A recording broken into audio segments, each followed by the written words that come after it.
Heureusement, ce sera le dernier débrief de match du Cameroun ici à la Coupe d'Afrique des Nations. Heureusement, parce qu'il est ici de faire des débriefs, de revenir sur les mêmes choses, pour se poser les mêmes questions. Se poser des questions qui n'auront peut-être jamais de réponse, se poser des questions qui restent incompréhensibles. Heureusement pour nous, tout cela s'arrête. Parce que ce soir, on a envie de se poser la question de savoir comment on peut aligner un défenseur qui n'a joué aucun match comme titulaire pendant toute la compétition et qui se retrouve par miracle titulaire devant l'une des attaques les plus fortes de la compétition.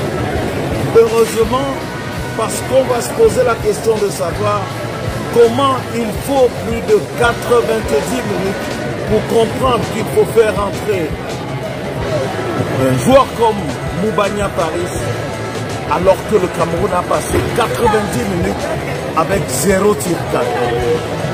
Heureusement, parce qu'il y a des choses qu'on doit se poser.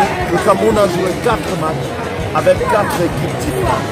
À un moment, on doit s'arrêter pour se poser les bonnes questions. Jusqu'à quand trouvera-t-on la bonne équipe? Comment fera-t-on pour trouver la bonne équipe? On a été face aujourd'hui à une équipe du Nigeria qui n'a rien forcé du tout. La preuve sur les statistiques, le Cameroun a la meilleure possession de balle. Mais qu'est-ce que ça, à quoi ça sert d'avoir la meilleure possession de balle dans la moitié de son terrain et passer le temps à se faire des courtes passes?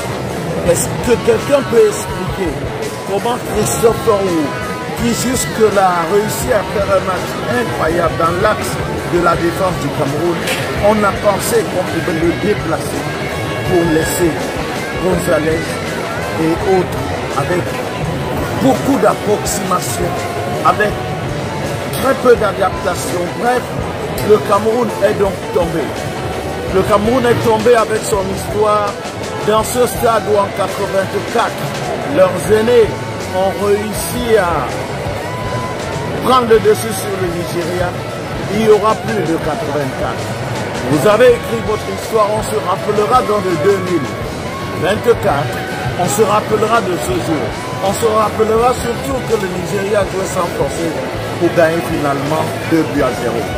On pourra s'arrêter même pour dire on aurait pu faire mieux parce que le score n'est pas large. Mais on a vu l'équipe du Nigeria qui est dans la gestion parce qu'elle se projette justement dans la compétition.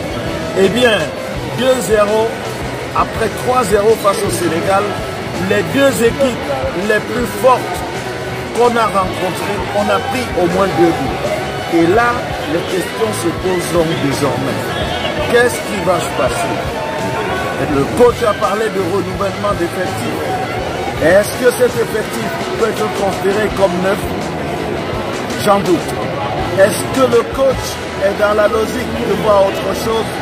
Bref, inutile de se poser des questions, parce que ce soir, les questions qu'on se posait depuis le début de la compétition sont restées sans réponse. C'est-à-dire, quelle était l'équipe type du Cameroun dans cette compétition?